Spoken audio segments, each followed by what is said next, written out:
PM Shri പദ്ധതിയിൽ നിന്ന് തൽക്കാലം പിൻവാങ്ങാൻ ഒടുവിൽ സർക്കാർ തീരുമാനിച്ചിരിക്കുന്നു.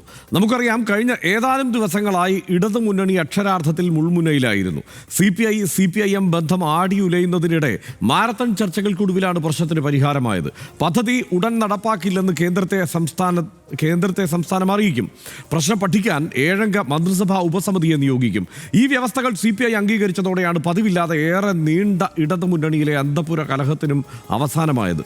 എന്നാൽ ഒരു കത്ത് നൽകിയത് കൊണ്ട് മാത്രം കേന്ദ്ര പദ്ധതിയിൽ നിന്ന് കേരളത്തിന് പിന്മാറാനാകുമോ എന്ന ചോദ്യമാണ് ഉയരുന്നത്. ആദ്യം RD ഇസ്രാർ.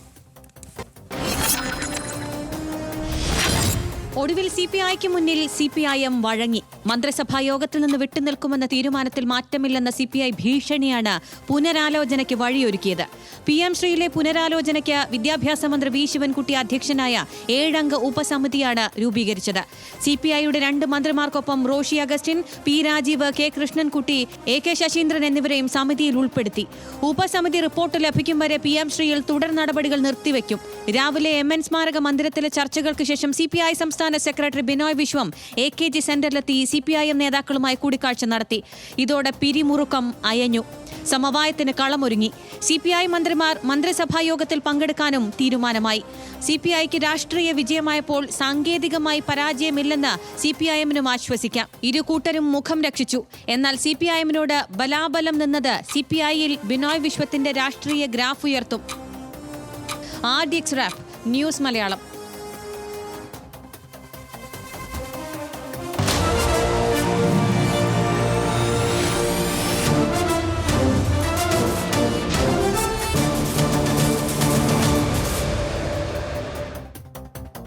PM ശ്രീ പദ്ധതി ഉടൻ നടപ്പാക്കില്ലെന്ന് കേന്ദ്രത്തെ അറിയിക്കുമെന്ന് മുഖ്യമന്ത്രി പിണറായി വിജയൻ പറഞ്ഞു. മന്ത്രിസഭാ ഉപസമിതിയുടെ റിപ്പോർട്ട് കിട്ടിയ ശേഷമായിരിക്കും തുടർ നടപടിയെന്നും മുഖ്യമന്ത്രി അറിയിച്ചു. മുഖ്യമന്ത്രിയുടെ വാക്കുകൾ: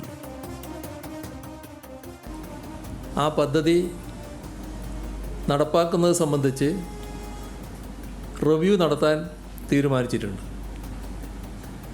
ഈ കാര്യം പരിശോധിച്ച് റിപ്പോർട്ട് ലഭ്യമാക്കുന്നതിന് 7 അംഗങ്ങളുള്ള ഒരു മന്ത്രിസഭാ ഉപസമിതിയും രൂപീകരിച്ചിട്ടുണ്ട്. PM ശ്രീ നടപ്പാക്കുന്നതുമായി ബന്ധപ്പെട്ടുള്ള തുടർ നടപടികൾ ഈ റിപ്പോർട്ട് വരുന്നതുവരെ നിർത്തിവെക്കുന്നതാണ്. ആ കാര്യം കേന്ദ്ര സർക്കാരിനെ കത്ത് മുഖേന അറിയിക്കുകയും ചെയ്യും. PM ശ്രീയിലുണ്ടായത് LDF ഐക്യത്തിന്റെ വിജയമാണെന്ന് CPI സംസ്ഥാന സെക്രട്ടറി ബിനോയ് വിശ്വം. ജയപരാജയത്തിന്റെ കണക്കെടുക്കാൻ CPI ഇല്ലെന്നും ബിനോയ് വിശ്വം പറഞ്ഞു. CPIയുടെ നിലപാടുകളുടെ ഒരു വിജയമായിട്ട്, രാഷ്ട്രീയ വിജയമായിട്ട് ഇതിനെ കണക്കാക്കിക്കൂടെ? ഇല്ല, അങ്ങനെ വിജയത്തിൻ്റെയോ പരാജയത്തിൻ്റെയോ കണക്കെടുക്കാൻ CPI ഇല്ല. ഈ വിജയം LDFിൻ്റെ വിജയമാണ്, ഇടതുപക്ഷ ഐക്യത്തിൻ്റെ വിജയമാണ്, ഇടതുപക്ഷ ആശയത്തിൻ്റെയും രാഷ്ട്രീയത്തിൻ്റെയും വിജയമാണ്. എങ്ങനെയാണ് ഇവർ ധാരണയിലെത്തിയതല്ലേ? PM ശ്രീ പദ്ധതി മരവിപ്പിക്കണമെന്ന് കാട്ടി കേന്ദ്രത്തിന് കത്ത് നൽകും. 7-അംഗ മന്ത്രിസഭാ ഉപസമിതി വിഷയം പരിശോധിക്കുമെന്നാണ് മുഖ്യമന്ത്രി നേരത്തെ പറഞ്ഞത്. കേന്ദ്രത്തിന് നൽകുന്ന കത്തിലെ ഉള്ളടക്കം CPIയുമായി ചർച്ച ചെയ്ത് തീരുമാനിക്കുമെന്നും പറഞ്ഞു. D രാജയ്ക്ക് 3 നിർദ്ദേശങ്ങളടങ്ങിയ കത്ത് MA ബേബി നൽകിയിരുന്നു. PM ശ്രീ പദ്ധതിയുടെ കരാറിൽ നിന്ന് കേരളത്തിന് ഏകപക്ഷീയമായി പിന്മാറാൻ കഴിയില്ല എന്ന സാഹചര്യമുണ്ട്. ഇരു കക്ഷികളും പരസ്പര ധാരണയിലൂടെ മാത്രമേ പിന്മാറാൻ സാധിക്കുകയുള്ളൂ. പിന്മാറ്റത്തിന് 30 ദിവസത്തെ സമയപരിധി കരാറിൽ വ്യവസ്ഥ ചെയ്യുന്നു. SSK ഫണ്ടും PM ശ്രീയും കൂട്ടിയോജിപ്പിച്ചിരിക്കുന്നത് സംസ്ഥാനത്തിന് തിരിച്ചടിയാണ്. SSK ഫണ്ട് മാത്രമായി കിട്ടണമെങ്കിൽ സുപ്രീം കോടതിയെ സമീപിക്കേണ്ടി വരും. കത്തയച്ചത് കൊണ്ടോ നയപരമായ തീരുമാനങ്ങൾ എടുത്തതുകൊണ്ടോ മാത്രം പിന്മാറാനാകില്ല. വോട്ട് ബാങ്ക് മുന്നിൽ കണ്ട് തീവ്രവാദികൾക്ക് മുന്നിൽ പിണറായി സർക്കാർ മുട്ടുമടക്കിയെന്നാണ് BJP ആരോപിക്കുന്നത്. തീരുമാനം ചരിത്രപരമായ മണ്ടത്തരമായി സമൂഹം വിലയിരുത്തുമെന്നും CPIയുടെ വിരോധം കാരണം PM എന്ന വാക്ക് ആണ് എന്നുമാണ് BJP ആരോപിക്കുന്നത്. കേരളത്തിലെ വിദ്യാഭ്യാസ വകുപ്പ് സഞ്ചരിക്കുന്നത് തെറ്റായ വഴിയിലൂടെയാണ് എന്നാണ് AIYF പറയുന്നത്. സർക്കാർ പിന്മാറ്റം AIYFും AISFും നടത്തിയ ത്യാഗോജ്വലമായ സമരത്തിൻ്റെ വിജയമാണ് എന്നാണ് അവരുടെ അവകാശവാദം. എന്തായാലും ബില്ലിതിപ്പോൾ അങ്ങനെ ജയപരാജയങ്ങൾ ഒന്നും അവകാശപ്പെടുന്നില്ല എന്ന് ബിനോയ് വിശ്വം പറയുന്നുണ്ടെങ്കിലും ഈ വിഷയത്തിൽ ഈ ഒരു തീരുമാനത്തിലേക്ക് സർക്കാരിനെ കൊണ്ടുചെന്ന് എത്തിക്കുന്നത് CPIയുടെ നിലപാടാണ്. ആ വിജയം തീർച്ചയായും CPIയുടേത് തന്നെയാണ് എന്ന കാര്യത്തിൽ സംശയമൊന്നുമില്ല. അതെനിക്ക് തോന്നുന്നത് ഒരു മുന്നണി എന്ന നിലയിൽ തന്ത്രപരമായി കാര്യങ്ങൾ അവതരിപ്പിക്കേണ്ടത് കൊണ്ട് ബിനോയ് വിശ്വം അങ്ങനെ പറഞ്ഞിട്ടുണ്ടാകും. പക്ഷേ AIYFനും AISFനും അതിൻ്റെ ആവശ്യമില്ലാത്തത് കൊണ്ട് അവരവരുടെ വിജയമായി തന്നെയാണ് ഇതിനെ കണക്കാക്കുന്നത്. പക്ഷേ അവരിതുവരെ സമരം ചെയ്യാത്ത ഒരു സ്ഥലം എന്ന് ആരോപിക്കപ്പെടുന്നത് കാർഷിക സർവകലാശാലയാണ്. അതിന് മുന്നിലേക്ക് സമരവുമായി ഇനി നീങ്ങേണ്ടതുണ്ട് എന്ന സാഹചര്യവുമുണ്ട്. എന്തായാലും എങ്ങനെയാണ് ഇതിനെ കാണുന്നത്? നിശ്ചയമായും CPIക്ക് നമ്മൾ കഴിഞ്ഞ ദിവസം പറഞ്ഞപ്പോൾ നമ്മൾ പോയിന്റ് ചെയ്തൊരു പ്രധാനപ്പെട്ട കാര്യം അവരുടെ ആശയ അടിത്തറ, അവർക്ക് അംഗബലത്തേക്കാൾ ഉപരി അവർ ആശയ അടിത്തറയിൽ ശക്തമായി നിലനിൽക്കുന്നു. അത് ഞങ്ങളൊരു തിരുത്തൽ ശക്തിയായി, ഇടതുപക്ഷത്തെ തന്നെ തിരുത്തൽ ശക്തിയായി നിലനിൽക്കുന്നു എന്നുള്ളതാണല്ലോ അവർ ആവർത്തിച്ച് പറയുന്നത്. അല്ലെങ്കിൽ അവരുടെ അണികൾ അവരുടെ പാർട്ടിയെ പറ്റി ആവേശം കൊണ്ട് പറയുന്ന ഒരു കാര്യം അത് വീണ്ടും ആവർത്തിച്ച് പറയാനുള്ള ഒരു സാഹചര്യം ഒരുങ്ങിയിരിക്കുന്നു എന്നുള്ളത് യാഥാർത്ഥ്യമാണ്. രണ്ടാമത്തെ കാര്യം എന്ന് പറയുന്നത് ഈ മുന്നണിയിൽ ഇപ്പോൾ വലിയേട്ടൻ മനോഭാവമാണ് CPMന് എന്നുള്ളതാണല്ലോ പൊതുവിൽ വിമർശകരെല്ലാം തന്നെ ചൂണ്ടിക്കാട്ടുന്നത്. അങ്ങനെ ഒരു വലിയേട്ടൻ മനോഭാവമില്ല, ഞങ്ങൾ വിചാരിച്ചാലും കാര്യങ്ങൾ നടക്കും എന്ന് CPIക്ക് വീണ്ടും ആവർത്തിച്ച് പറയാനുള്ള സാഹചര്യം അവരുടെ അണികൾക്ക് തന്നെ ഉണ്ടാക്കി കൊടുത്തുകൊണ്ടിരിക്കുകയാണ്. മൂന്നാമത്തെ ഏറ്റവും തന്ത്രപ്രധാന അല്ലെങ്കിൽ ആ പാർട്ടി ഉദ്ദേശിച്ചിട്ടുള്ള കാര്യം, ആ പാർട്ടിയെ സംബന്ധിച്ച് വലിയ കൊഴിഞ്ഞുപോക്ക് സമീപകാലങ്ങളിലൊക്കെ ഉണ്ടായിട്ടുണ്ട്. പക്ഷേ ഈ പാർട്ടി എത്ര ചെറിയ പാർട്ടിയായി കഴിഞ്ഞാലും, അത് വളരെ ചെറിയ പാർട്ടിയാണെന്നല്ല, എത്ര ചെറിയ പാർട്ടിയായി കഴിഞ്ഞാലും അതിൻ്റെ ആശയ ദൃഢതയിൽ ഇങ്ങനെ ഉറച്ചു നിൽക്കുമെന്ന് അവർ ആവർത്തിച്ച് പറയാനുള്ള ഒരു സ്പേസ് കൂടി ഉണ്ടായിക്കൊണ്ടിരിക്കുകയാണ്. എന്തായാലും വളരെ അവധാനതയോടുകൂടിയുള്ള ഒരു പ്രതികരണമാണ് എന്തായാലും ബിനോയ് വിശ്വത്തിൻ്റെ ഭാഗത്തു നിന്ന് ഉണ്ടായിട്ടുള്ളത്. മുന്നണിയുടെ കെട്ടുറപ്പാണ് CPI എന്ന് പറയുന്ന പാർട്ടിയുടെ അടിസ്ഥാനം എന്ന യാഥാർത്ഥ്യം അവർക്കുണ്ട്. അതുകൊണ്ടാണ് ഒരു പരസ്യ പ്രതികരണത്തിൽ ഇതിൽ ജയപരാജയങ്ങളൊന്നും ഇല്ല, മുന്നണി ഒറ്റക്കെട്ടാണ് എന്ന വിധത്തിലൊരു സന്ദേശം നൽകി മടങ്ങുകയും ചെയ്തത്. അതേസമയം വളരെ കൃത്യമായ നിലപാട് അറിയിക്കുകയും ചെയ്തു.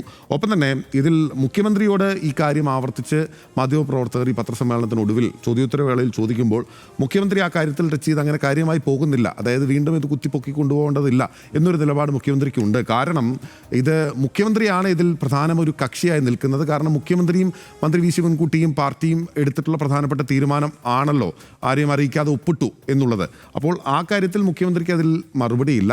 അത് മറുപടിയില്ലാത്ത ഒരു സാഹചര്യം, അല്ലെങ്കിൽ മുഖ്യമന്ത്രി ഇനി അതിൽ മറുപടി പറയേണ്ടതില്ല എന്ന് തീരുമാനിക്കുന്നതിൻ്റെ കാരണം കൂടി ഇത് ഇനിയും വഷളാക്കേണ്ടതില്ല, അല്ലെങ്കിൽ അത് അവസാനിപ്പിച്ച ഒരു ക്ലോസ്ഡ് ചാപ്റ്റർ ആണ് എന്നുള്ളതാണ്. CPIയെ സംബന്ധിച്ച് അവർക്ക് ഒരു വിജയം തന്നെ എന്ന് പറയാം ഈ സാഹചര്യത്തിൽ. റൈറ്റ്. ഇതിനകത്തൊരു എനിക്ക് തോന്നിയ ഒരു കാര്യം, തെരഞ്ഞെടുപ്പുകൾ വരികയാണ്. ആ സമയത്ത് ഇതിന്മേലൊരു ചർച്ച ഈ മട്ടിൽ നടക്കുന്നത് ശരിയല്ല എന്ന ചിന്തയായിരിക്കും CPIM ഉണ്ടായിട്ടുണ്ടാവുക. കാരണം ഇത് CPIയുടെ വിജയം മാത്രമായി പറഞ്ഞു പോകാൻ കഴിയില്ല, തന്ത്രപരമായ ഒരു അഡ്ജസ്റ്റ്മെൻ്റാണ്. കാരണം ഇപ്പോഴും പിൻവാങ്ങിയിട്ടില്ല, ഇതൊരു യാഥാർത്ഥ്യമാണ്. നമ്മൾ പിൻവാങ്ങി എന്ന് കണക്കാക്കുമ്പോഴും പിൻവാങ്ങുകയല്ല ചെയ്തത്. പിൻവാങ്ങാനുള്ള കാരണമുണ്ടാക്കാനും അതിൻ്റെ നിയമപരമായ സാധ്യത ആലോചിക്കാനും ഒക്കെ ഒരു മന്ത്രിസഭാ ഉപസമിതി ഉണ്ടാക്കി ഇനി അത് ചർച്ചയ്ക്ക് ഇരിക്കാൻ പോവുകയാണ്. അത് എത്ര കാലം ചർച്ച ചെയ്യുമെന്നുള്ളത് നമ്മൾ കാത്തിരുന്ന് കാണണം. ശരിക്കും വൈകിപ്പിക്കുകയാണ്. അതെ, ആ നടപടികളെ വൈകിപ്പിക്കുകയാണ് തൽക്കാലം ചെയ്തിരിക്കുന്നത്. ഇത് പിൻവാങ്ങുകയാണെങ്കിൽ പിൻവാങ്ങി എന്നുള്ള പ്രഖ്യാപനമാണ് ഉണ്ടാകേണ്ടത്. അത് മുഖ്യമന്ത്രിയുടെ ഭാഗത്തുനിന്ന് ഉണ്ടായിട്ടില്ല. അതിന് പകരം അതായത് പിൻവാങ്ങുന്നതിനെക്കുറിച്ച് ആലോചിക്കുന്നതിന് വേണ്ടി മന്ത്രിസഭാ ഉപസമിതിയെ വെച്ചു.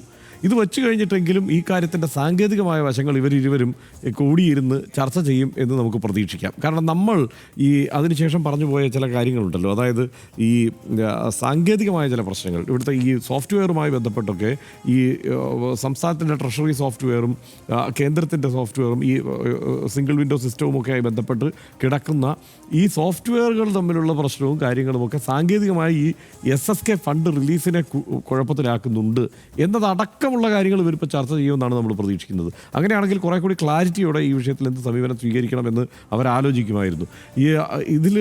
ഇതൊരു അവസരം മുതലാക്കുന്നു CPI എന്നത് ഒഴിച്ചു നിർത്തിയാൽ എൻ്റെ വിചാരം ഈ സാഹചര്യം ഇങ്ങനെ അങ്ങ് പോകുന്നു. പക്ഷേ ഈ SFIയും AIYFും AISFും ഒക്കെ തെരുവിൽ ഇനി ഏറ്റുമുട്ടാനിരിക്കുന്നതേ ഉള്ളൂ എന്നാണ് എനിക്ക് തോന്നുന്നത്. കാരണം ഇന്നും ഇപ്പോൾ യുവജന നേതൃത്വം വീണ്ടും ആവർത്തിച്ച് പറയുന്നത് ഇത് CPIMൻ്റെ യുവജന നേതാക്കൾ കൃത്യമായി പറയുന്നുണ്ട് എന്ത് സാഹചര്യത്തിലാണ് ഇതിങ്ങനെ ഒപ്പിടേണ്ടി വന്നതെന്ന് അവർ വിശദീകരിക്കാൻ ശ്രമിക്കുന്നത് നമ്മൾ കാണുന്നുണ്ട്.